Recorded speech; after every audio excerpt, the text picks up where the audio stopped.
Welcome to Algebra 2, Lesson 6.6. These are function operations. We're going to start our lesson off with adding and subtracting functions. In our example, the functions are f and g. If you have f parentheses x, that's read as f of x. The x lets me know what the variable is in my expression. So let's start with what are f plus g. This can also be written as f plus g of x. So again, it's just telling me that x is my variable. It's not f plus g times x. All I'm going to do is add the two functions. So I'm going to take my f function, 4x plus 7, and I'm going to add it to my g function, square root of x plus x. At this point, all we have to do is combine like terms. 4x plus x gives me 5x. I can't add 7 or radical x, so I'm just going to write them in. And that is adding the two functions together. All right, let's look now at subtracting the two functions. F minus g, this can also be seen as f minus g in parentheses of x. So I'm not multiplying by x, it's just telling me that x is my variable. You have to start with the f function if it comes first. Subtracting two things is not a commutative property. I have to keep the same order. So let's take our f function, 4x plus 7, and we're going to subtract the g function. So minus the square root of x plus x.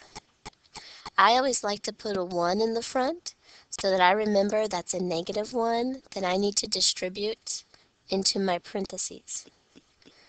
So altogether, I have 4x plus 7 minus radical x minus x.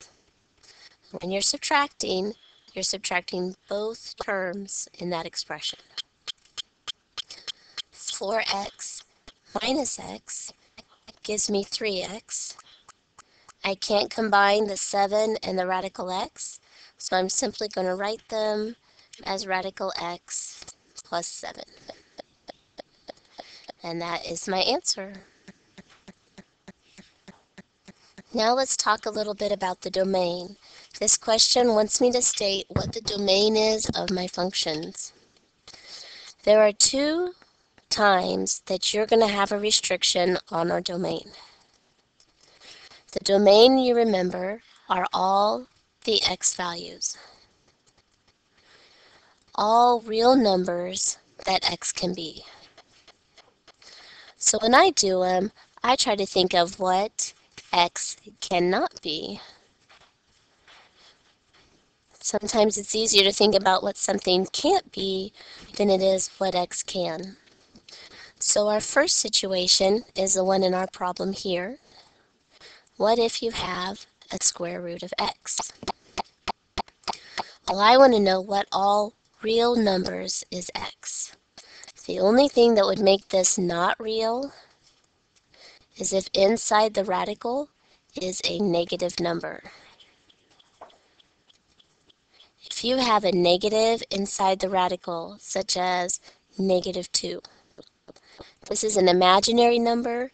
You would have pulled the negative sign to the outside as an I, leaving this as radical 2.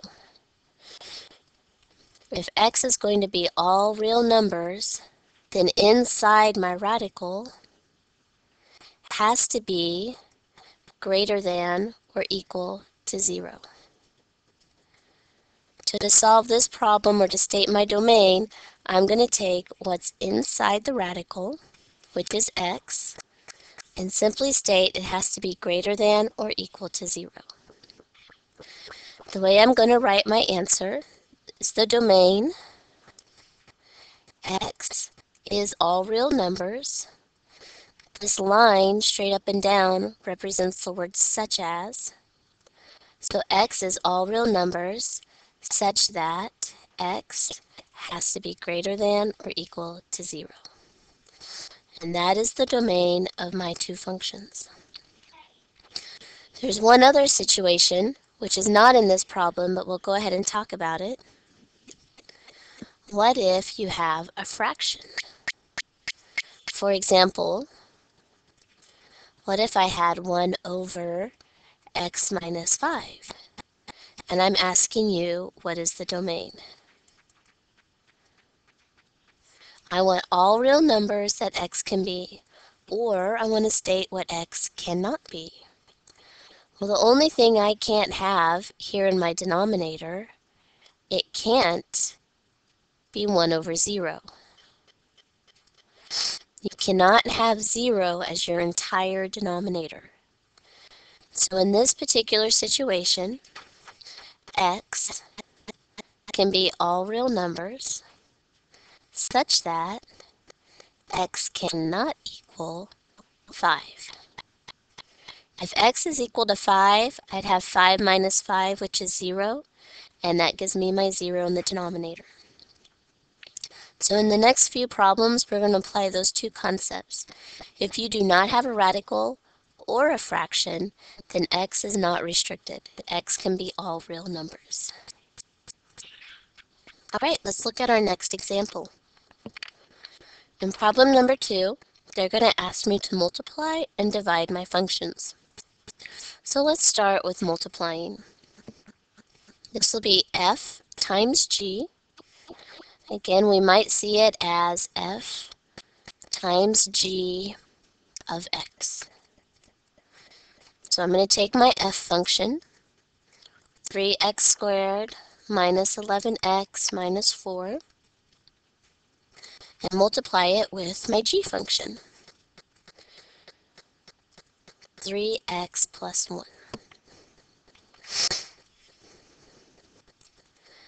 All right, when multiplying a trinomial with a binomial, I prefer to write the binomial first. You don't have to, it's just the way that I like to do it. And I'm going to put my trinomial second. Okay, and let's work through FOIL. I'm going to take the first number, do all three terms. So I take that 3x times my 3x squared minus 11x minus 4, which is equal to 9x squared minus 33x. Oops, that was 9x cubed, I meant. 33x squared and 12x. Let's do the same thing now with the second number. That was for my 3x. Let's now do it with the 1. 1 times 3x squared minus 11x minus 4. And this one's pretty easy. It's just a 1. 3x squared minus 11x and minus 4. When I do this, I like to stack up my exponents, so it helps me to see which terms I should combine. The 9x cubed comes down. Negative 33 plus 3 gives me negative 30x squared. Negative 12 and negative 11, negative 23x minus 4. There are no radicals. There are no fractions.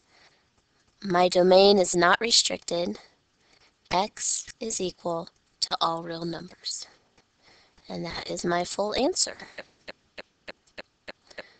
So again, when you're multiplying, you just set them up, FOIL, combine like terms, and state your domain. Let's try it now with a division problem. I'm going to take my first function, f. That'll be my numerator. 3x squared minus 11x minus 4 divided by my denominator, which is the g function, 3x plus 1. first thing I want to do is our favorite thing in math. We get to factor. If you've got a trinomial, and you're probably going to be doing some canceling, so you get to factor it. Our rules on factoring: you take A times C, so 3 times negative 4, what multiplies to give me negative 12, and adds to give me negative 11. That'll be negative 12 and positive 1. Then you take the A term, that 3, and you divide it with each of your factors. And now I can set things up. If you can reduce 12 over 3, go ahead. 12 divided by 3 is 4, so I write x minus 4. If you can't reduce, like the 1/3, we take the 3 and we move it up with the x and then take the 1. So that will be 3x plus 1. And that's my numerator divided by, in my denominator, 3x plus 1. And before we cancel, we need to go ahead and state the restrictions. It's a fraction. The denominator cannot equal 0. And then solve for x. Minus the 1. So 3x cannot equal negative 1. Divide by 3. X cannot equal negative 1/3. Once you've set up your restriction, now I get to cancel. Our favorite part, just cancel them out, leaving you with your final answer, x minus 4, where x equals all real numbers such that x cannot equal negative 1/3. So just a quick recap on division.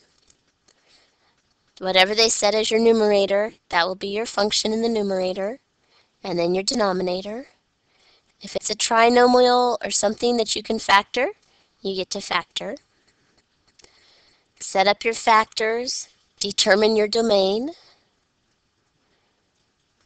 before you cancel. Once you have your domain, go ahead and cancel and write your final answer.